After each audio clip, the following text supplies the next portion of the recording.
Hello guys, आप सभी का कृष्णा ग्रुप ऑफ कॉलेज में स्वागत है। हमारा जो बीएड 2 वर्षीय प्रोग्राम है, हम उसके अंतर्गत बीएड फर्स्ट ईयर में अध्ययन कर रहे हैं। बीएड फर्स्ट ईयर में हमारा जो पेपर का नाम है वह है अधिगमकर्ता के रूप में विकास, growing up as a learner, जिसका पेपर कोड है E103।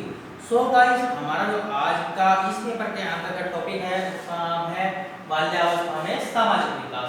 इससे पहले वीडियो में हमने किशोराव शैशवावस्था में बालकों का सामाजिक विकास कैसे होता है, किन किन उससे गुजरना पड़ता है, उसके बारे में अध्ययन किया।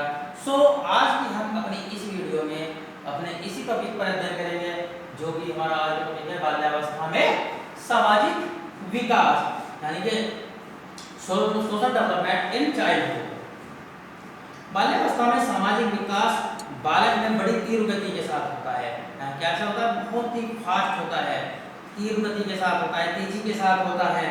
लगभग 6 वर्ष की आयु में बालक विद्यालय जाने लगता है। विद्यालय में वह अन्य बालकों के संपर्क में आता है, क्योंकि विद्यालय में ये तो नहीं कि वह अकेला जाएगा, नहीं, क्योंकि वहाँ पर बहुत सारे बालक होते हैं, जिसके कारण वह अनेक बालकों के संपर्क में आता है और वहीं यह एक नए वातावरण में अनुकूलन करना सीखता है। क्योंकि विद्यालय जैसी संस्थान जो होती है, अगर बालक पहली बार जाता है तो उसके लिए नया होता है। इसीलिए 6 वर्ष की अवस्था में जब बालक विद्यालय में प्रवेश करता है और विद्यालय जाने लगता है, तो वह बहुत सारे अलग अलग जाति धर्म, अलग अलग सभ्यता के जो बालक होते हैं उनसे मिलता है और उसके लिए विद्यालय का जो वातावरण है वह नया होता है।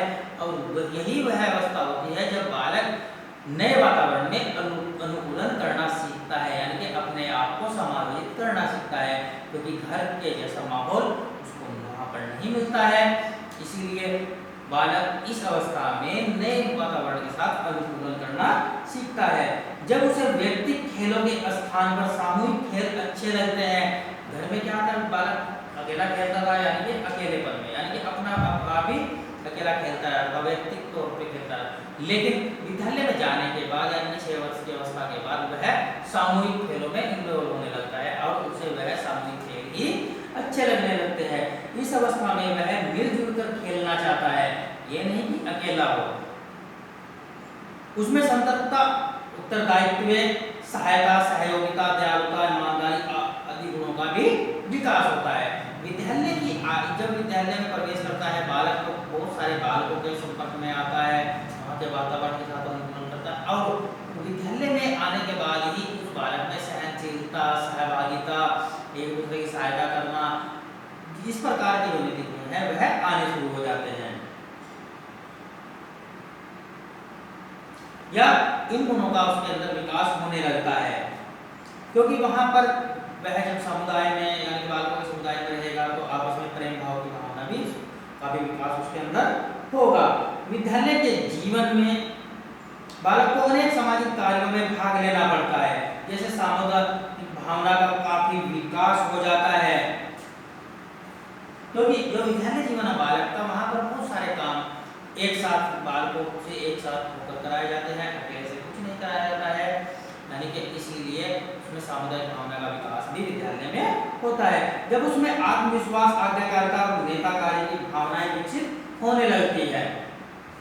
बाल्यावस्था की सबसे बड़ी विशेषता यह है कि इस अवस्था में उसका समूह जीवन, यानी कि गैंग लाइफ शुरू हो जाता है। क्या है? सामूहिक जीवन शुरू हो जाता है, यानी कि समूह में रहना पसंद करने लगता है, जिसको गैंग लाइफ भी कहते हैं। यह क्वेश्चन टाइप में भी आता है कि गैंग लाइफ कौन सी अवस्था में बालकों में आती है, तो वह बाल्यावस्था में आती है। जब यह किसी न किसी समूह या टोली का सदस्य बन जाते हैं, क्योंकि विद्यालय में 6 वर्ष की आयु के बाद जब बालक विद्यालय जाता है तो वह किसी न किसी टोली का या समूह का सदस्य बन जाता है, जिसमें वह अपना गैंग लाइफ यानी कि व्यतीत करता है।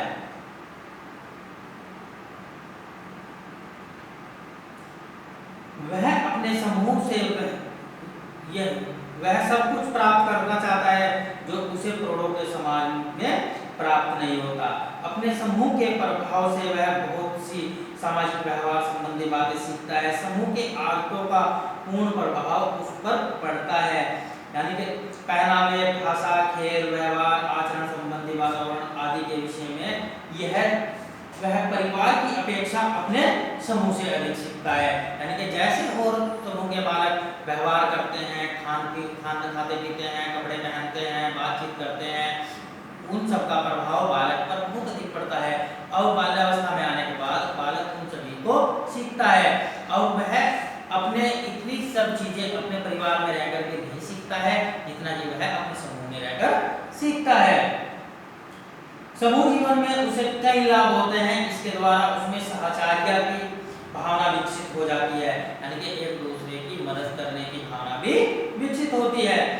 उसे मनोरंजन के अवसर प्राप्त होते हैं और उसके अहम भाव की पूर्ति होती है, यानी कि जो उसके अंदर अहम होता है, जो उसे सोचता है, उसकी भी पूर्ति उसे बाल्यावस्था के अंदर होती है। वह समझता है कि समाज में उसका भी स्थान है। बालक को अपने समूह के प्रति अटूट भक्ति होनी है। यह समूह का सदस्य होने में गर्व का अनुभव करता है। अगर अकेला बालक होगा तो वह किसी से किसी प्रकार की बात नहीं करेगा, लेकिन जो बालक समूह का सदस्य होते हैं वह अपने आप में गर्व महसूस करते हैं और उसके लिए वह कुछ यानी कि कुछ न कुछ त्याग करने के लिए भी तत्पर रहते हैं और त्याग करते भी हैं। सामूहिक जीवन से यहाँ उसे आत्मविश्वास, साहस, न्याय, बुद्धि, ईमानदारी, सहनशीलता, धैर्य, सहयोग, दूसरों के प्रति सद्भावना और नेता के प्रति भक्ति आदि अच्छी आदतें विकसित हो जाती है। यानी कि ये सभी भावनाएं बालक के अंदर बाल्यावस्था में ही विकसित हो जाती है, क्योंकि बाल्यावस्था में जो बालक होते हैं वह समूह का सदस्य होकर समूह में कार्य करना बहुत अधिक पसंद करते हैं। यहाँ वह अपनी यानी कि उसमें गाली देना, गंदे मजाक करना, गंदी बातें करना, अनुशासनहीनता दिखाना, अनुचित आचरण करना, परिवार की मान्यताओं को छोड़कर समूह के सिद्धांतों को अपनाना आदि बुरी आदतें भी पैदा हो जाती है। यानी कि बालकों का जैसा समूह होता है, कोई नया बालक आता है तो वह भी उस समूह का सदस्य बनकर उन्हीं के जैसी आदतें सीख लेता है। माता पिता और शिक्षक की इस बात का ध्यान रखना चाहिए कि उनका बालक ऐसे समूह का सदस्य न बने जिसके सिद्धांत और आदर्श बालक में अनुचित आदतें पैदा करे। यह बात अवश्य है कि माता पिता को और उनके जो परिवार के अन्य बड़े बुजुर्ग हैं या शिक्षक हैं, इन बातों का विशेष तौर पर ध्यान रखना चाहिए कि जब कोई नया बालक विद्यालय के अंदर या घर में रहता है तो वह बालक ऐसे बालकों की संगत में ना पड़े जो कि पहले से ही गलत आदतों में पड़े हुए हैं, चोरी करते हैं, झूठ बोलते हैं, गाली देते हैं या अन्य कोई अपराध करते हैं। क्योंकि अगर वह बालक भी ऐसे सदस्यों का समूह का सदस्य बनता है तो उसके अंदर भी इसी प्रकार की आदत आ जाएगी। इसीलिए माता पिता और अभिभावकों और शिक्षकों को यह चाहिए कि बालकों का विशेष ध्यान रखा जाए जिससे कि उनमें गलत आदतों का विकास ना हो सके।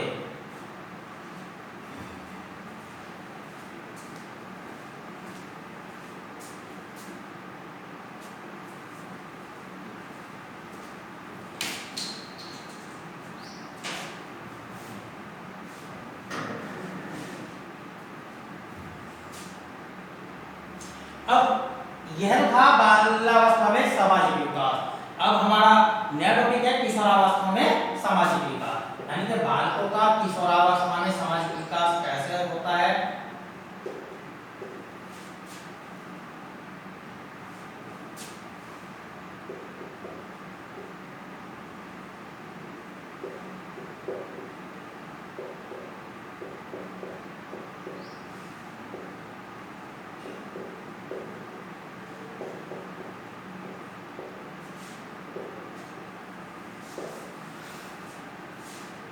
किशोरावस्था में किशोर बालक बालिकाओं में अनेक क्रांतिकारी और मानसिक परिवर्तन होते हैं। जैसे जैसे बालक किशोरावस्था में कदम रखता है तो उनके अंदर मानसिक परिवर्तन होते हैं, शारीरिक परिवर्तन होते हैं, यानी कि बौद्धिक परिवर्तन, बहुत सारे ऐसे परिवर्तन हैं जो बालक के किशोरियों के किशोरावस्था में आने के बाद शुरू हो जाते हैं और होते भी हैं, क्योंकि यह किशोरावस्था एक ऐसी अवस्था है जिसको तूफान और संघर्ष की अवस्था दी गई है। इस अवस्था में आने के बाद बहुत सारी चिंताओं से ग्रस्त हो जाता है, अपने भविष्य के बारे में सोचता रहता है। इसीलिए क्योंकि किशोरावस्था में अनेक जटिल समस्याएं सामने आती है। यानी कि परिवर्तन जैसे जैसे उनके मानसिक परिवर्तन होते हैं, उन्हीं परिवर्तनों के कारण किशोरावस्था में बालक और बालिकाओं में बहुत सारी समस्याओं का सामना करना पड़ता है। जैसे धन, यानी कि धन की प्राप्ति की समस्या। बालक यही किशोरावस्था में आने के बाद बालक यही चाहते हैं कि मुझे धन कहाँ से प्राप्त होगा, जिससे कि मैं अपनी अच्छी सुख सुविधाएं के साथ अपना जीवन व्यतीत कर सकूं।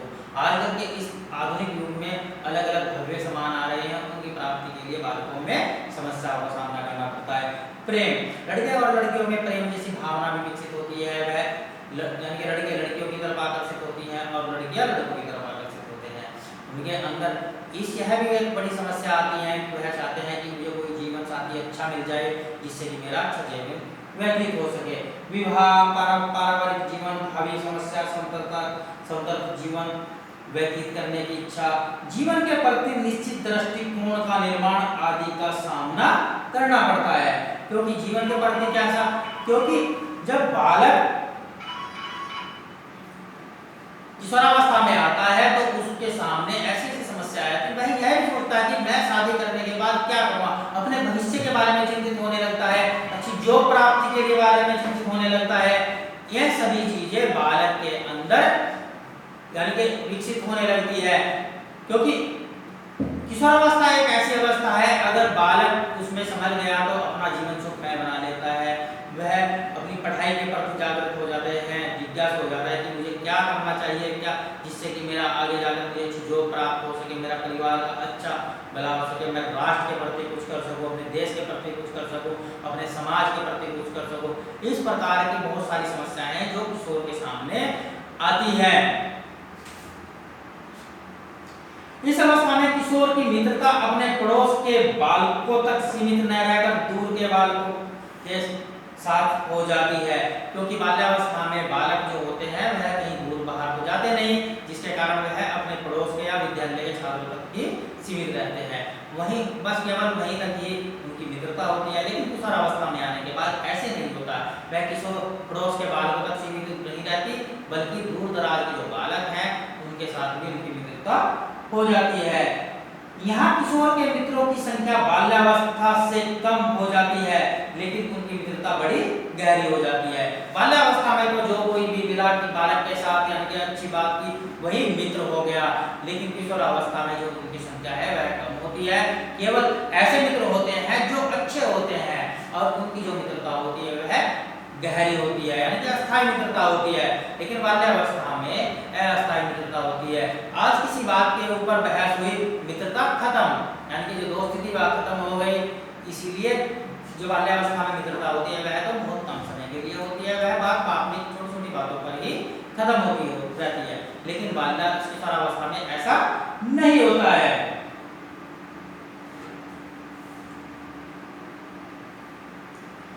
उनकी मित्रता बड़ी गहरी होती है जब वह मित्रता के वास्तविक महत्व को जान जाता है और मित्र के प्रति अपने कर्तव्यों का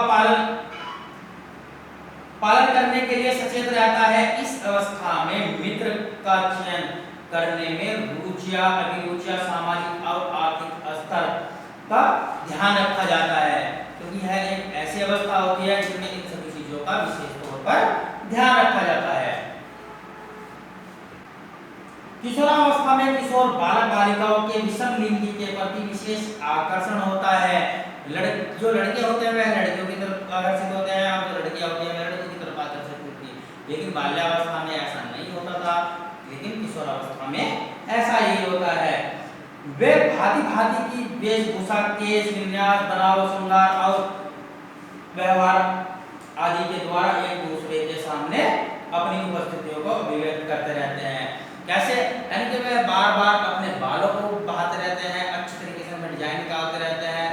इस अवस्था में आने के बाद जो बालक होते हैं वह अपने आप को बहुत ही अप टू डेट रखना चाहते हैं, यानी कि अच्छे अच्छे वस्त्र पहनते हैं, हर समय आईने के सामने खड़े रहते हैं।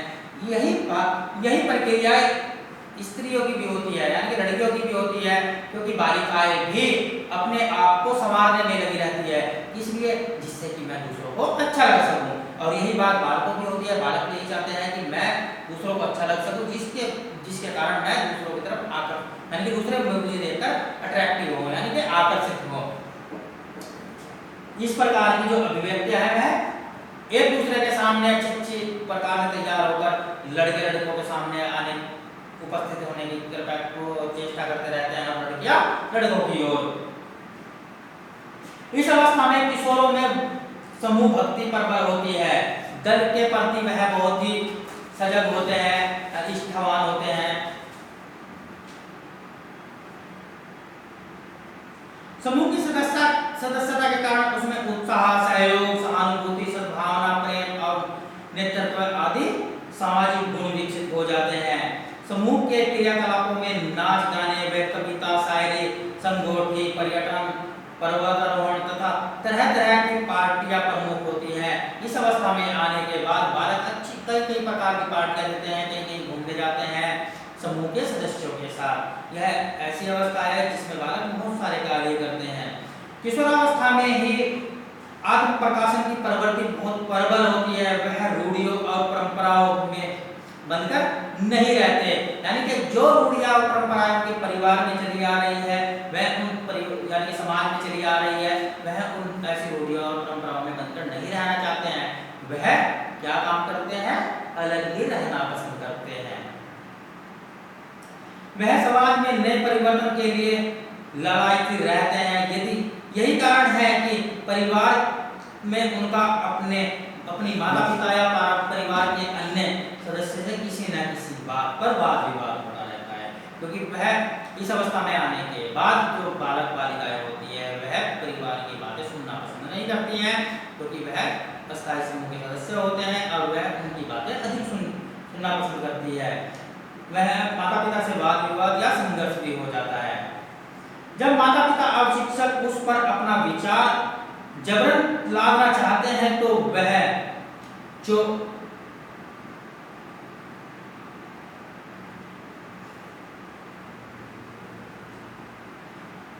यानी कि घोर विरोध करना पसंद करते हैं। यानी कि अगर माता पिता बालक को कहते हैं कि आपको ये काम नहीं करना है, बिल्कुल गलत कार्य है या वयस्क आदमी है, अध्यापक है, तो क्या होता है उस ऐसी अवस्था में किशोर और किशोरियां बालकों से घोर विरोध करती हैं। अपनी इसी प्रवृत्ति के कारण देश की सामाजिक और राजनीतिक क्रांति में किशोर बहुत महत्वपूर्ण योगदान देता है। इस अवस्था में किशोर आत्मनिर्भर बनना चाहता है, अपने पैरों पर खड़ा होना चाहता है। वह हमेशा यही चाहता है कि मैं ऐसा कार्य करूं जिससे कि मैं किसी पर डिपेंड ना हूं। वह अपना आत्मसम्मान के लिए कुछ भी करने के लिए तैयार रहता है और उसके लिए वह अपने व्यवसाय का चयन करता है और व्यवसाय के लिए चिंतित रहता है, क्योंकि किशोर अवस्था में आने के बाद बालकों के अंदर यह भी एक बड़ी समस्या आती है कि मुझे आगे चलकर क्या कार्य करना है, कैसा व्यवसाय करना है, उन सभी के बारे में वह चिंतित रहता है। इस कार्य में मेरी सफलता या असफलता उसके सामाजिक विकास को प्रभावित करती है। किशोरावस्था में सामाजिक चेतना का विकास हो जाता है। वह समाज के में अपना स्थान प्राप्त करना चाहता है और ऐसे कार्य करता है जिससे कि समाज के लोगों का ध्यान उस पर आकर्षित हो, क्योंकि वह समाज में अपना स्थान, अपनी जो वैल्यू है उसे स्थापित करना चाहता है। वह समाज के कार्य में भाग लेना और विभिन्न सामाजिक संस्थाओं में कार्य करना शुरू कर देता है, जिसमें सामाजिक संबंध, सहिष्णुता, उत्तरदायित्व और नैतिकता के भाव का पर्याप्त रूप से विकास होता है। किशोरावस्था में आने के बालक बालिकाओं में बहुत सारी चिंताएं होती, बहुत सारे परिवर्तन होते हैं। उन्हीं परिवर्तनों के कारण भी वह संघर्ष वाला जीवन व्यतीत करते हैं, क्योंकि बहुत से ऐसे परिवर्तन हैं जो किशोरावस्था में आने के बाद, शारीरिक परिवर्तन है जो किशोरावस्था में आने के बाद बालक बालिकाओं में आते हैं। लेकिन अगर उनके बारे में